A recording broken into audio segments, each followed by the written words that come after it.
Hey guys, Brad here, and today we're going to be taking a look at a drywall saw.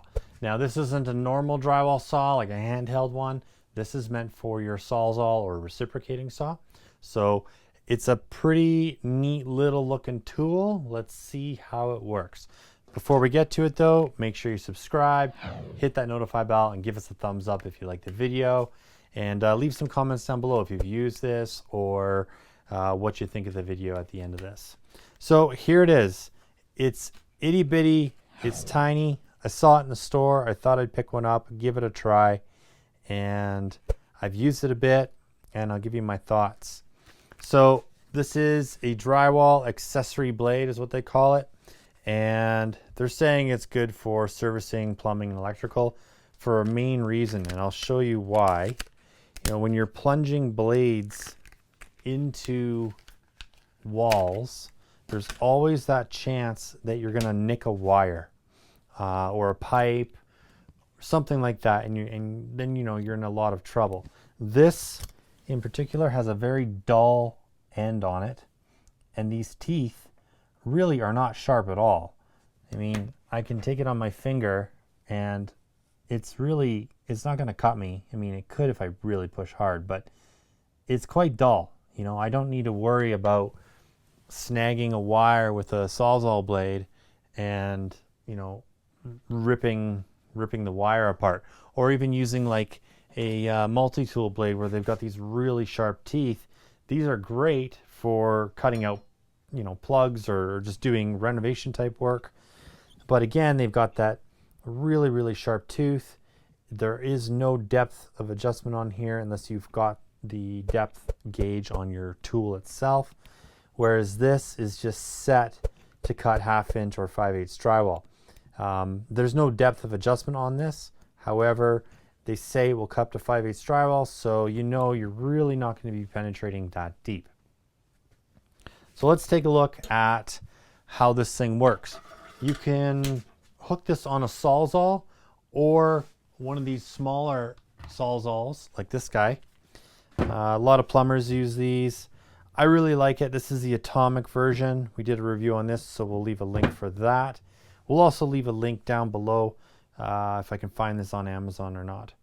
But yeah, it just is the basic connection for Sawzalls. All right, so we just slide that right in there and it's in. And you can see it barely sticks past the guard here. All right, now we'll throw a battery on it and I'll just cut a little bit of drywall, and I'll show you the back side of the drywall as well so that you can kind of see how far that blade is penetrating. And then we'll do some cuts and show you how easy this thing is to use. So let's see how this thing does.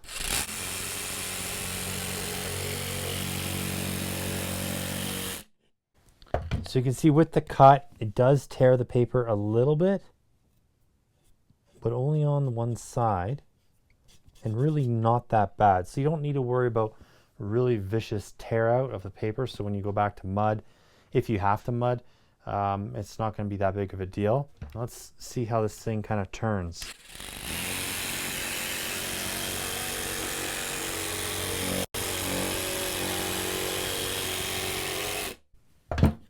Not too bad, very easy. I mean, as you can see, I'm just doing it with one hand while holding the drywall.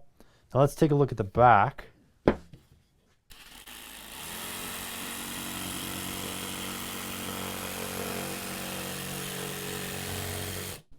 So you can see the blade right here.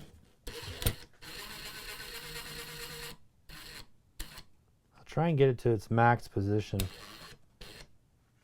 Just a little bit further than that is how far it sticks out, and that looks to be about 3/8 of an inch at max.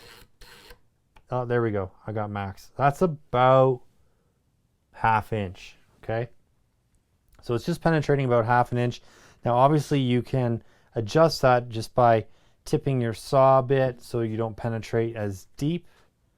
Okay, so there's ways to get around that if you think the wires are that close to your drywall, which they shouldn't be. If you're cutting drywall and you know your regular framing behind it, odds are whoever was doing the wiring or the plumbing, they should have done it right, and it should be in the middle. So this should not be an issue.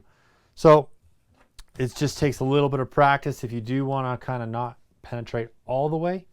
Other than that, it's a pretty sweet little blade. I don't know how long these things will last.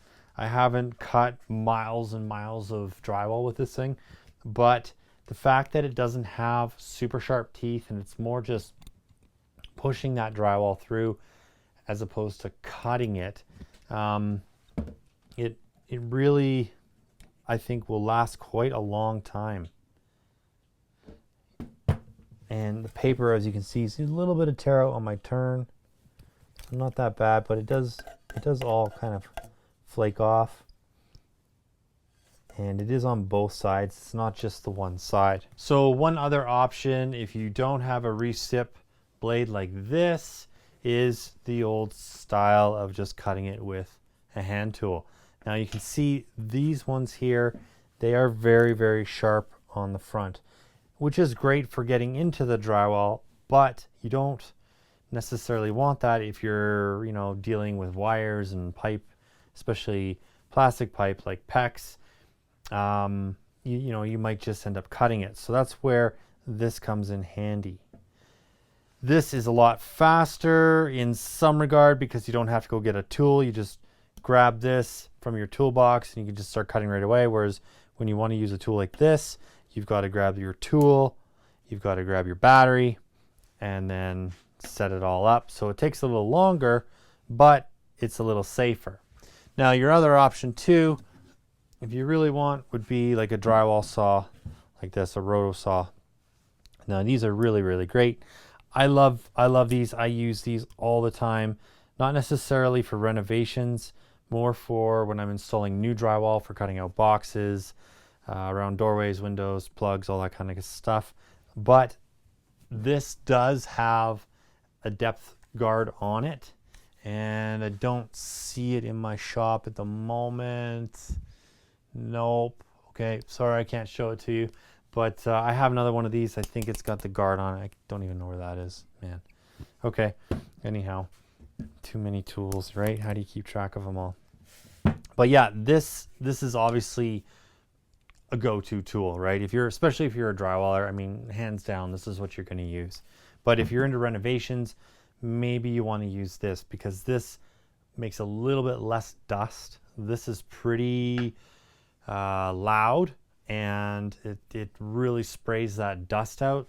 You can hold a vacuum next to all of these, and when you're renovating, a lot of the times that's what we do, or we tent ourselves in.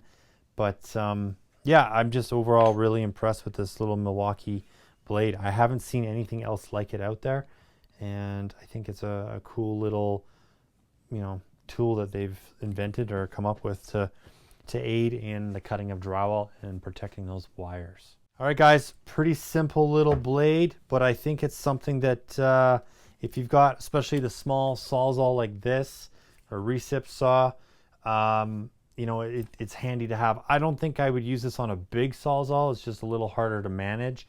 Maybe the medium size that Dewalt has would be good, but for these, I think it's perfect. It pairs really, really well with this size of tool. And it's just another way, another option to cut drywall, because, you know, there's a million ways out there to do it with different tools, different blades, hand tools, so on and so forth. So yeah, let me know what you guys think of this and leave some comments down below. Please subscribe, hit that notify bell. Till next time, keep on crushing it. We'll catch you later.